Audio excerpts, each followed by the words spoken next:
Want to upload and share files on Google Drive? The first thing you want to do is open up any web browser.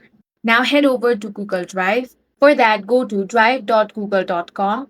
I'm going to create a folder first. For that, click on New. Now click on New Folder. Name your folder and click on the Create option.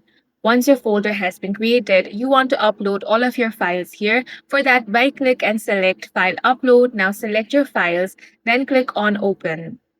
Once your files have been uploaded, if you want to share this, there are two ways. The first one is to click on the eye icon over here. Now select Manage Access. The second option is right click on your folder name, then find the option of Share. Now select Share.